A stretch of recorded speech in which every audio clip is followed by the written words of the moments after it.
Okay, we are on chapter 10, and this chapter is called A Small Problem of Ownership. 2 days later, Small Lee's apprenticeship expired, and he became an accepted journeyman at Tang's. Lee's parents acknowledged the importance of the occasion by giving at least a feast for their son's fellow workers. The newly appointed artisan elected to sleep under his own roof, and still another apprentice came to fill his position and bed at the shop. In his elevated rank of journeyman, Lee finished the day usually before Young Fu's duties were at an end. Several times he waited for his young friend, but his mother, annoyed by the delay in serving evening rice, soon put a stop to this practice. At work, the two friends had little time for talk, and they missed the companionship which errands had given them. There was, in these days, much to talk about. The nationalist government, true to its promise, was spending money in Chungking. To the deep consternation of most of the older people, men had torn down the land gate to Dzengi Nagai, leaving an exposed, unprotected section of wall for the first time in Chungking's history. The graybeards shook their heads. With the land gate open to the world, what defense have we, they wished to know. No one listened. Instead, a broad, smooth roadway lengthened itself from the city gate to the main highways of travel. 10 sedan chairs might have passed abreast on it had they wished. The carts of which the Hankow man had first told Tang now appeared.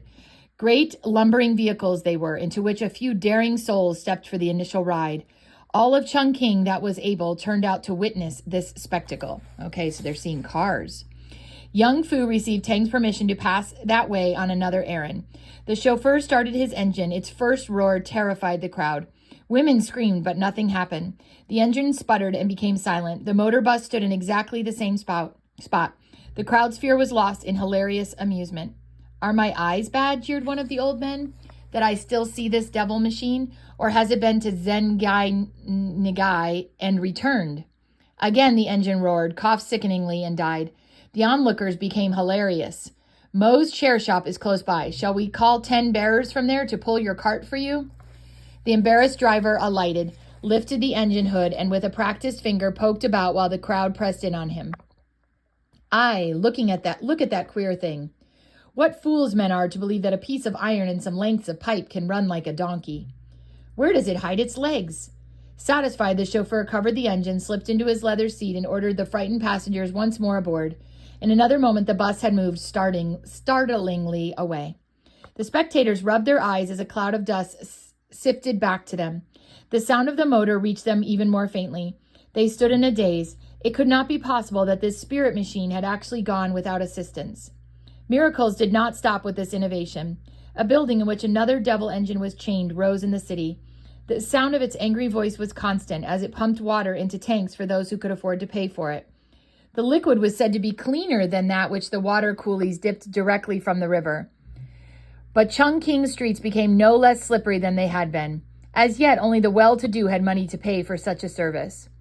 When her son mentioned it, Fu Baba shrugged her shoulders. Had I much silver, I would not wish this water. There is something queer about sucking up the river dragon's bed in this fashion. Evil is certain to come of it. Young Fu smiled tolerantly. The foreigners fear no dragons, nor do I. He paused to moderate this statement very greatly. The foreigners, like a monkey you copy their ways. Are you no longer able to think as did your forefathers? Little would they have had to do with these foreigners. My ancestors did not know these foreigners, and I, who am 10 Chinese, do. From them I have had only kindness. The foreign woman was grateful for the service that I did her, as one of our own race might have been grateful. Money she sent me, trade she has since given Tang. Small Lee's life was saved when he would otherwise have died, and the old people have found shelter in her house. Men die at the appointed time. Small Lee's hour had not struck. Your foreigner receives the credit, perhaps. She granted him with a generous air. The yellow-haired woman is not like the others. Even tigers differ in their stripes and whiskers.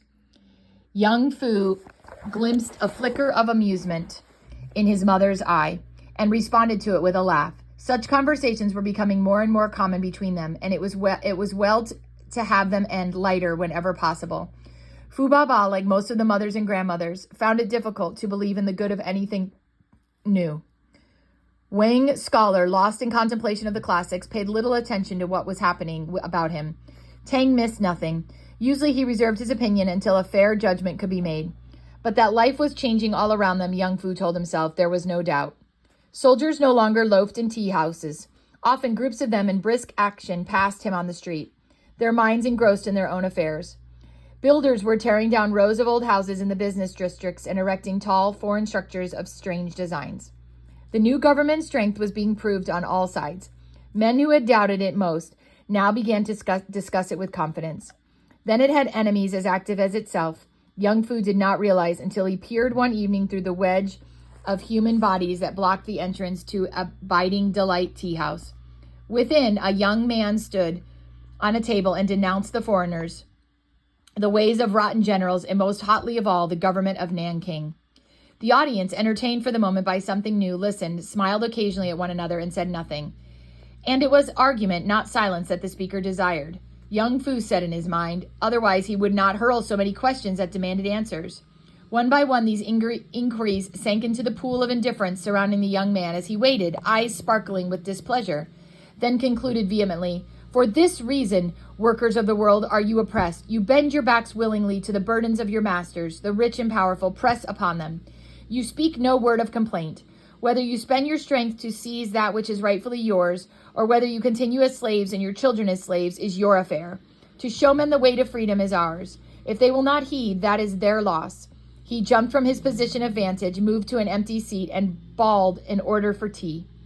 Young Fu smiled. This fellow's temper was fired by lack of appreciation, a bad business for one trying to teach a new doctrine.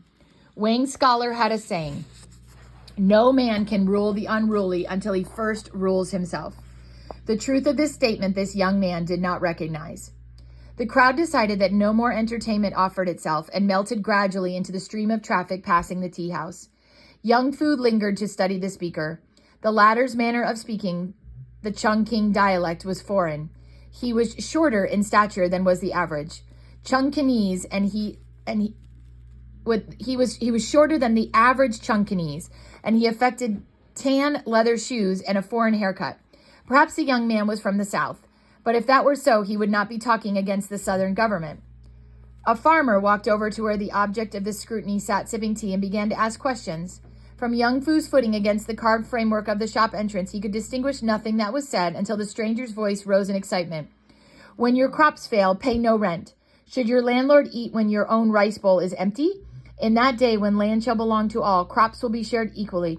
No man will have more than another. Take from the rich and give to the poor. That is our doctrine. Only in that way will the world become free." So he's talking a little bit about communism, right? That everyone gets exactly the same amount. Of course, we've learned, right, that communism doesn't work because then people don't want to work if everybody just gets the same. The farmer looked startled.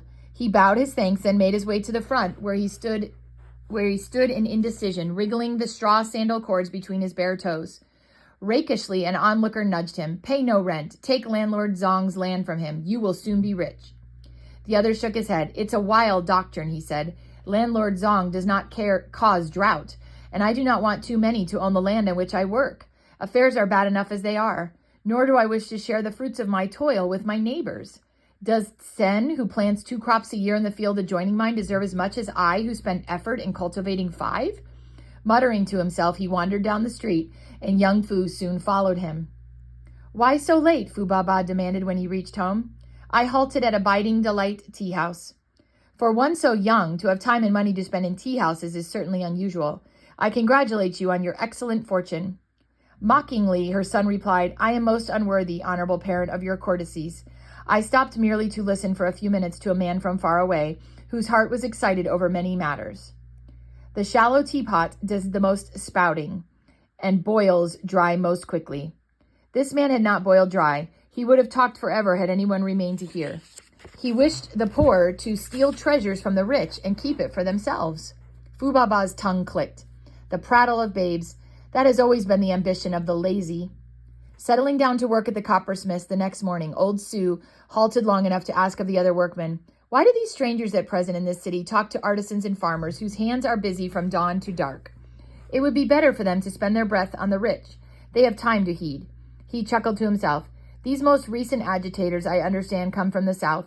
Are their own districts so perfect that nothing remains to be done there?" The others nodded their heads knowingly, then moved away to take up the day's tasks. Only Wee stood still, his eyes smoldering in resentment, his lips opening to speak and then closing firmly. After a pause, he too picked up a piece of work. Young Fu, pretending to examine a sheet of copper, watched him. This man, Wei, was a puzzle. In coming to fill Zhen's place, he had proved his ability as a workman, but had antagonized all of his associates. From the first, his dissatisfaction had been evident.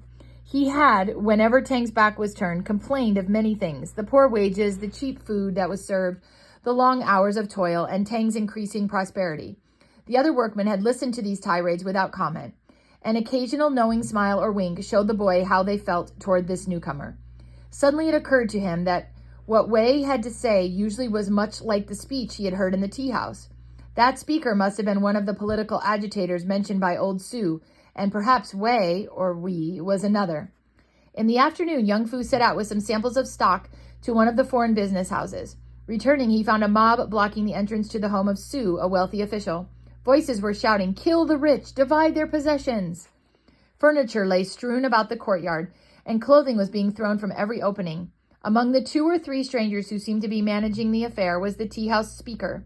Su's servants stood helpless in the rear of the compound, while coolies from the street rushed about selecting what loot appealed to their eyes. 2 of Su's children clung to an ama who guarded them jealously. The older boy's face was ashy with fear. The younger cried openly. Su and the women of the household were nowhere to be seen.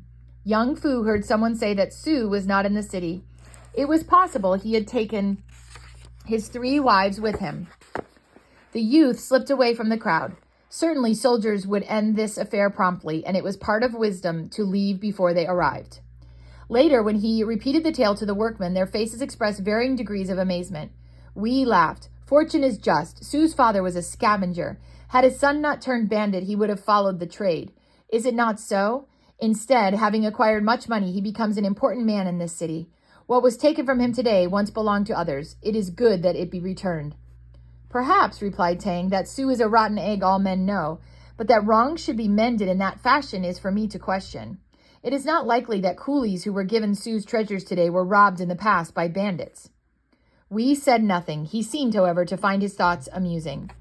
That night, one of the foreign houses was looted and its occupants beaten. Young Fu could not wait to reach the shop the next morning. As he had expected, Wei's voice rose above the other sounds. "We shall not stop until every foreigner has left the shores of the Middle Kingdom. They are our worst enemies, and their armies wait for the chance to make us slaves." Young Fu thought of the foreign woman. Was she also an enemy? She spent her days healing the sick. This was puzzling. Tang's next remark to Wei drew back his wavering attention. "The world knows no lack of men who would change its ways. Neither does the Middle Kingdom suffer from such a loss. And recently I have heard it said that Chinese and foreigner alike smile on this doctrine of yours. Why then denounce those who are at one with you?" Wei reddened. "I do not understand you," he muttered. "I am a son of Han, and I would save this country for the black-haired people." "I also," said Tang, "but it has been our custom to think that about our own systems of government. Why borrow ideas from outsiders? I waste no time saying foolish thing about the foreigners. That is simply to blind ourselves to what is wrong in our own house. Neither do I ask their wisdom or their strength. Have we no longer thinkers and men of ability left in the land? You, naturally, would say nothing against the foreigners. They buy your brasses." "A fact," reported Tang, "which does not seal my lips. There are several kinds of foreigners, as there are of Middle Kingdom men. Some have good hearts, some I like so little I care not who kills them. But to declare that they have brought all the evils from which this land suffers is the talk of fools." "The day will come when you will not dare to say that," threatened Wei, his voice hot with anger. "Truly?" Tang smiled, as though humoring a child. "I will wait until that time comes to carry my heart in my hand. Begin your work." Wei threw down the piece of brass he had been holding. It clattered over the hard-baked floor. "Who are you to order me to work?" he demanded. Young Fu's heart jumped. He stooped and picked up the kettle as it rolled to his feet. This was no way to speak to the master of an establishment. Tang was staring steadily at the other man. "I am the head of this place," he informed him. "If you do not like my commands, you may go." He turned to the clerk. "Reckon this man's account and pay him at once." As Wei passed into the street, old Su whispered, "That should have happened the day he arrived." A week of confusion passed. The disturbing element increased its activities daily. Most of the foreigners had fled to the gunboat in the big river. Much of their property had been ruined. In the shop, the men shook their heads gravely. War they were used to, and looting were all suffered equally. they could understand. But with these so-called reformers, no one knew who would receive the next blow. Anyone might be the victim of their fever to change the social order. So these, reformers were going after rich people and foreigners and everybody that they deemed to be inappropriate. Wang's scholar looked on the world with somber eyes. One evening, he stood with Young Fu on the doorsill of Dai's house. "My heart fails under the burden of this land," he said. "Neither the wisdom of the sages nor the experience of centuries help us. Generals come long enough to loot or to levy taxes, then leave us for the grasping fingers of their successors. We are like a fowl from whose bones even the marrow has been sucked." And he went on, "As for these present agitators," the old teacher shook his head, "more than 3,000 years ago, our countrymen shared wisely and with loving hearts their land and wealth. The sons of heaven, our rulers, ordered all as it should be, and the nation prospered." He sighed, "But men have departed from the ways of their ancients, and the new ones leave only misery in their path." At the coppersmiths, the problem of political disorder assumed secondary importance to a more personal matter. Old Su's youngest son was to be married, and the father invited everyone at Tang's to the feast.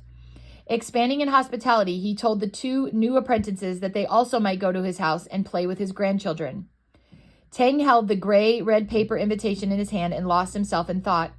He walked over to Young Fu. "Do you wish greatly to attend this wedding feast?" "Why?" "Someone must remain here that night. It is, as you know, a matter of courtesy that I go.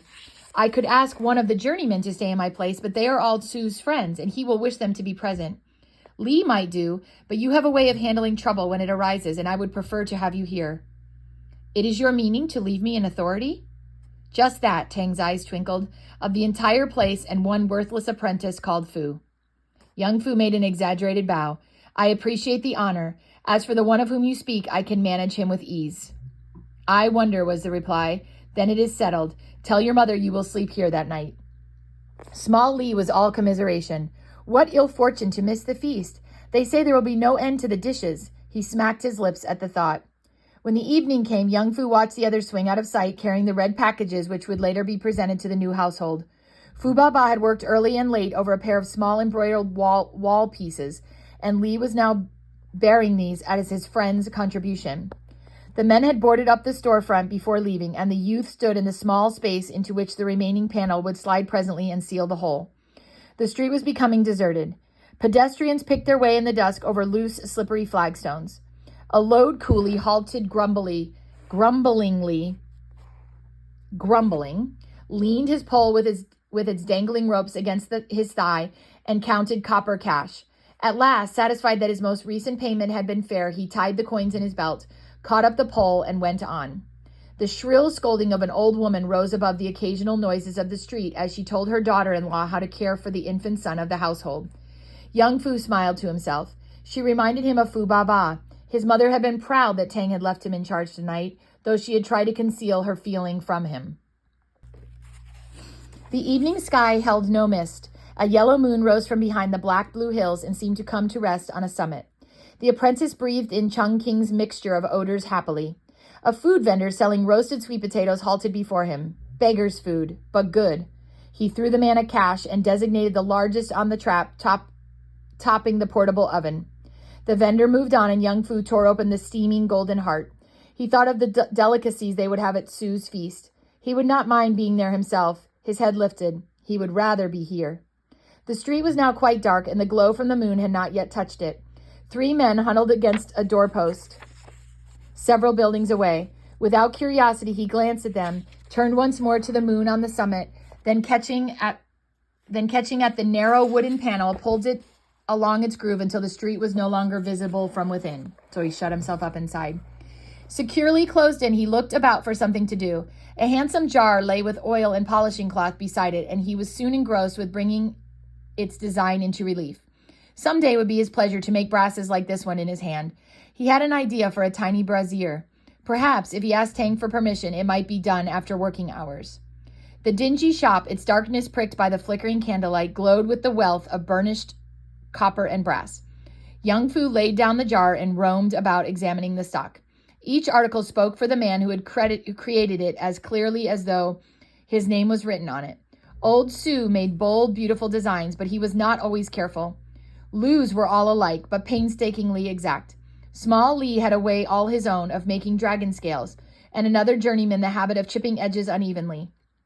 But each piece was in itself was good. Tang saw to that before his seal was stamped into the shining surface.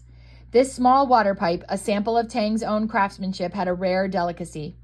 Tang was an artist. It was a pity his time had been spent in managing the business. Young Fu's fingers itched to get at the brazier. He placed the water pipe gently on the shelf and moved into the back room where the oven was. With tongs, he lifted away the dead charcoal and blew the flame into life. In the storeroom, he found a small sheet of interior metal. If Tang scolded him about using this, he would have to run that risk. He caught it between the tongs and held it over the red coals. When it was more flexible, a strange sound claimed his attention. Rats, of course, but he had thought he had heard voices. He laid down the tongs and tiptoed to the front room. Everything was as he had left it. Spirits. How Tang would mock such foolishness. In the furnace room again, he poised the tongs over the fire. That same sound. This time there was no mistaking it for devils. It was followed by the crack of ripping wood. Someone was breaking in the front. He stood frozen with fear. Then, laying the piece of metal quietly to one side, he stuck the tongs slanting in the coals and crept through to the room adjoining the store. A narrow break in the plaster revealed 3 figures, and back of them the split panel by which they had gained entrance. As the first turned, Young Fu recognized Wee, the former employee. Something about the appearance of the others told him they were not Chunkanese, and with their first words, he knew them for Southerners.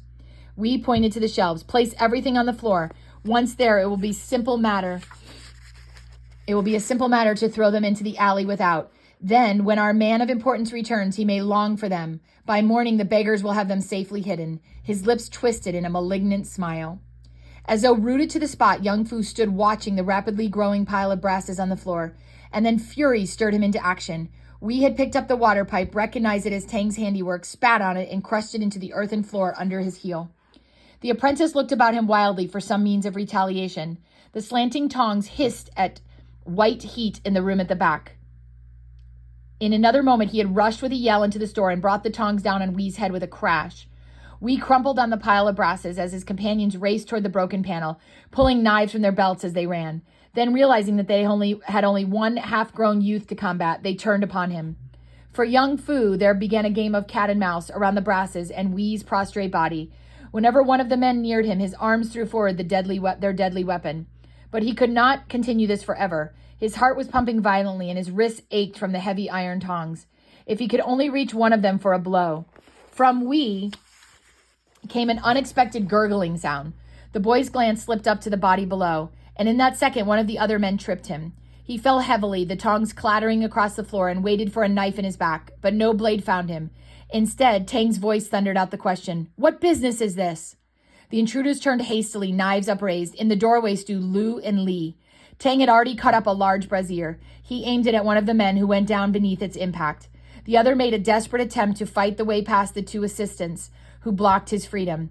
In the scuffle, Lee screeched with pain, but twisted the knife victoriously from his assailant's grasp while Lu held him. Within a few minutes, the 3 figures were bound on the floor. Tang addressed himself to the one still conscious. "You are of the new political party, is it not so?" The man nodded sullenly. "This man, Wee, was my enemy, but what of you? He is one of us. Moreover, you are rich." "Rich?" Tang smiled bitterly. 9 times these past 2 years have I been taxed for this business. 5 bags of silver have I been given to the militarists. I work as hard as does my coolie. I pay a large squeeze to the Thieves' Guild and another to that of the beggars, that their members may let me alone. And now you come to tell me that I am rich and must share what is my own? You are not in rags, I see, and your chair coolie would thank you for those fine leather shoes. Why not get them to him? Only the man who can eat the bitterness of bitterness can become the hero of the heroes," he finished grimly. An hour later, soldiers called from the yamen had taken the men away with them. All 3 were conscious and able to walk, though Wee's head was badly cut. Young Fu watched them out of sight, then busied himself in straightening the place. Anger stung him again as he lifted a flattened object from the floor. "What is it?" asked the coppersmith. "Your little water pipe." Young Fu brushed the dirt from its surface and wondered whether the dents could be worked out. It might again be beautiful, but not as he had seen it earlier that evening. "It was for this I broke Wee's head," he said with satisfaction. Tang's eyes warmed. "Someday you will make a better one." I wish to make a very small brazier, his apprentice told him eagerly. I took a sheet of metal and was heating it. He halted under Tang's amused expression. I wondered why the tongs were so ready for your use, but you and I will have no words over that. Tomorrow you may have time to work on your brazier. Perhaps you will bring fame to my door, he concluded teasingly. Why did you turn from Sue so early, Young Fu wished to know. As we entered the house, your friend Lee told me he had seen Wee hanging about this street. I thought for a little, then after we had paid our respects, I explained to Sue, asked him to excuse me, and told Lou of my intentions. He insisted on coming, as did Lee. It was well that they did so. The youth shivered. The enemy's knife had been very close to his back. From Tang he had caught an expression of understanding. Silence flowed between them in a bond of feeling. At last the coppersmith broke it. Go sleep, he ordered with a drop of the eyelid. Too much excitement is not good for the very young. Young Fu turned to the bed. This excitement was little to what there could be when Fu Baba heard the tale. He laughed to himself. Tomorrow he would rise early and get at that brazier. Okay, so chapter 10. I just have one question for you I'd like you to answer, and that question is, was Tang a rich man? And explain whether he was rich or not. There are some other words here that we use. We used rakishly, which is like a manner negligent of convention or strict formality. So like kind of casual, okay? Kind of casual if you behaved like in a casual way. So for example, if you were a doctor at a very nice party and you just kind of like acted like kind of casually, you could say rakishly. Small Lee was all commiseration. That's showing sorrow. Malignant, right, is vicious. And when we talk about cancer, we will say cancer is benign or malignant. Malignant means it's really bad. And Workers of the World Unite was a slogan that was used by the Communist Political Party. And of course, this group that's trying to attack here are communists. And I'm thinking about including just a little video on communism for you so you can kind of understand what that is.